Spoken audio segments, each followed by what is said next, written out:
Hello everyone, welcome to Crocky Creek Brewery. Thank you for joining me today.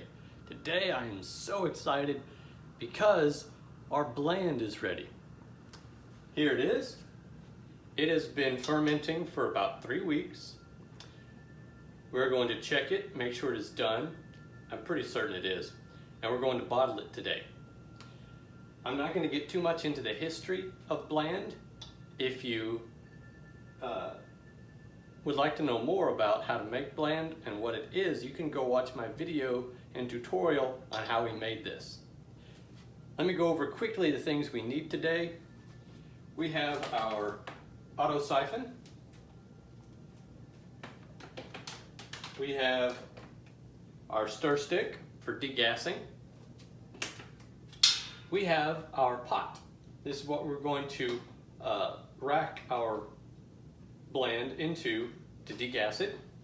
We have our graduated cylinder and hydrometer. And we are going to bottle it today in these. These are actually leftover Scotch bottles from my favorite Scotch.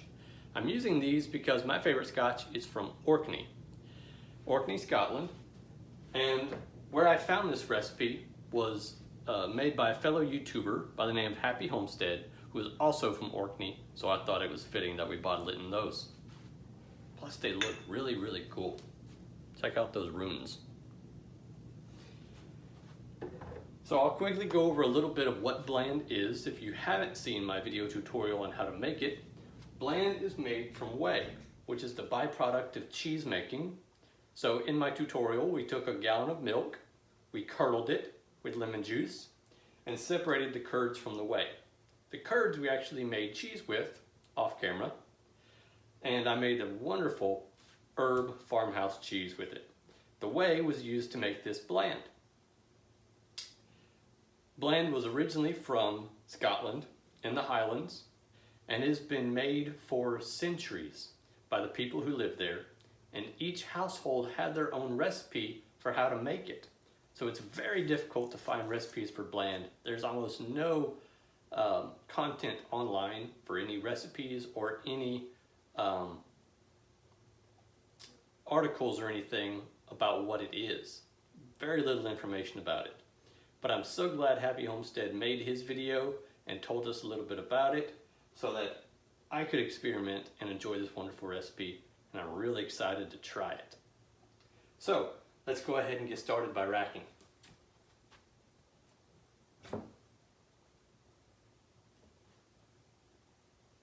Wow, smells like Chardonnay. Smells like white wine with a hint of cheese. So I'm going to set this on the floor so we can get some elevation so our auto siphon can work. It's important to degas your wines and meads so that they don't continue to degas in the bottle or ferment in the bottle and cause explosions. I've had several bottle bomb explosions over the time I've been homebrewing. It's quite a mess to clean up. Broken glass and alcohol everywhere. It's not a good thing. So always degas.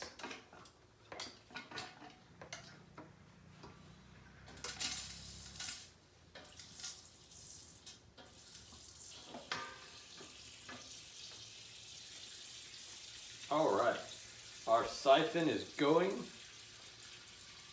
This may take a little while, so I'll probably fast forward through this part. We'll see you on the other side. Okay, so we are done siphoning it into our pot. It is time to degas our wine. It is important to degas your wine so that you remove any carbon dioxide, the byproduct of the yeast turning the sugars to alcohol, and also remove other gases that may be in the wine that could cause off flavors.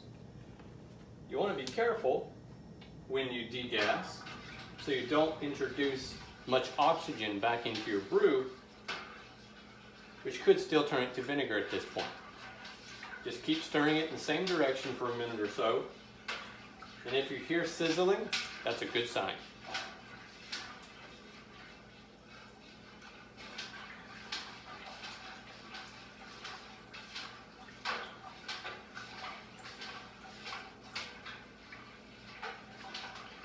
This stuff smells so good.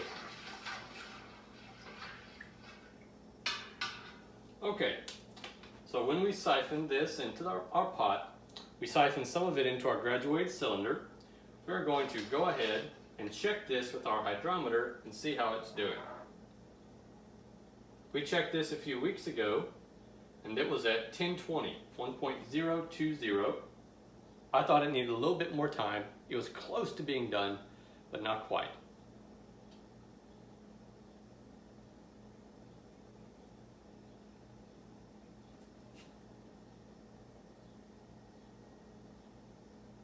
Okay, we are currently at 1012, 1.012.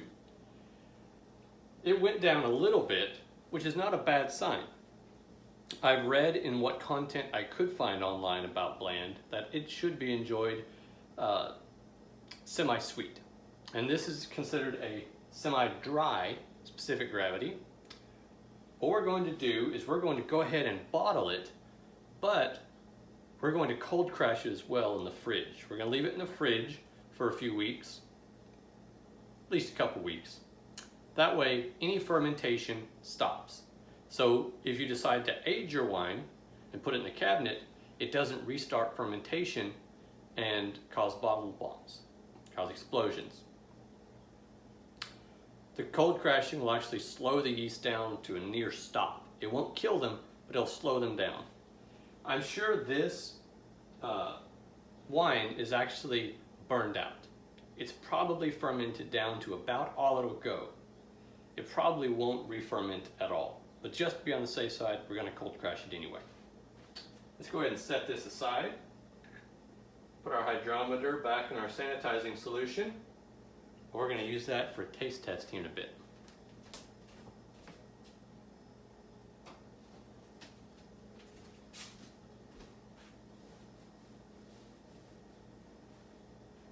Okay, let's take our auto siphon and start bottling it. If you have a cap on your auto siphon like I do, you can go ahead and take that off now. There's no sediment in the bottom of the pot. You don't have to worry about picking up any, and you'll be able to get all of your liquid from the pot into the bottles and you won't leave any behind.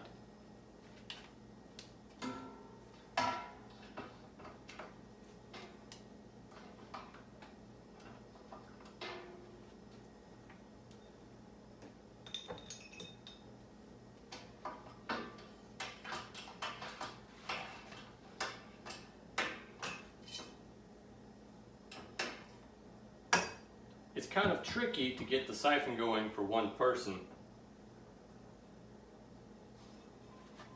because you really need two hands to work the auto siphon and one to hold the bottle to make sure it doesn't tip over.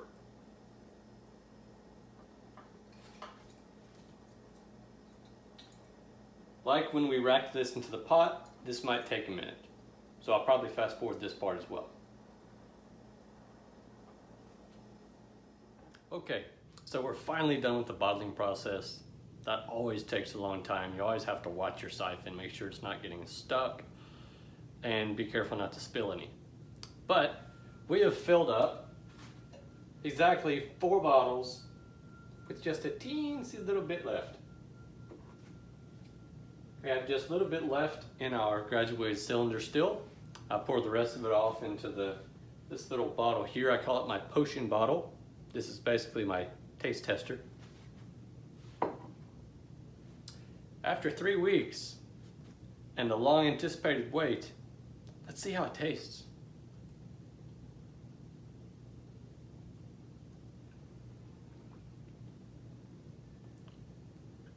It's definitely done, definitely dry. I've never tasted Blaand before. I have no idea how it's supposed to taste or what to expect. Wow. It tastes sort of like Chardonnay with a little bit of cheese / warm milk. I don't know about you, but sometimes I used to have a warm glass of milk before bed to help me sleep. From what I've read about Blaand, it was especially drank during the winter months when it was cold because it warmed you up on the inside. I'm definitely getting that warmed up sensation. And this is only the first taste.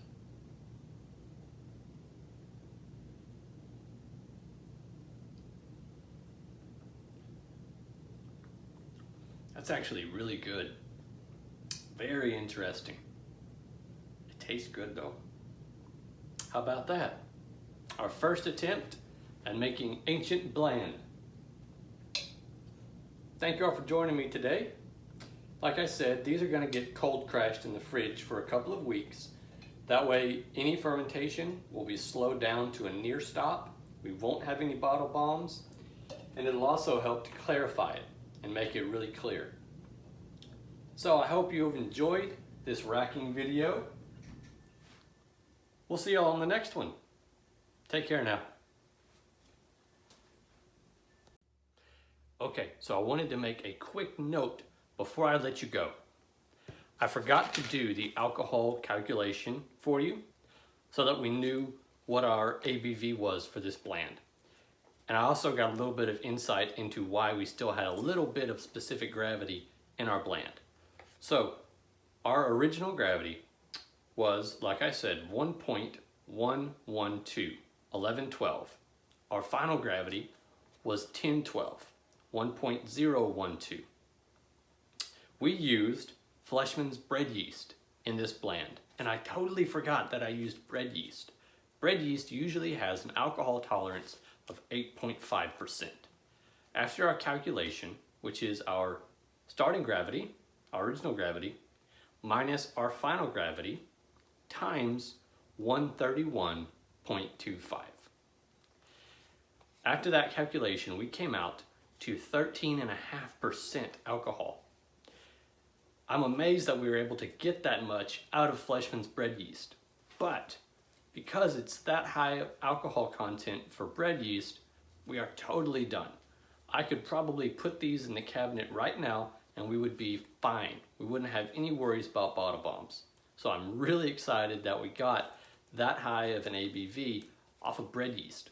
And that just goes to show you, you don't have to use expensive winemaker's yeast if you don't want to. Whether you can afford it or if you just want to use what you have at home, use bread yeast. You'd be surprised. Okay, thank you all for joining me here at Croc Creek Brewery. We'll see you on the next one. Bye now.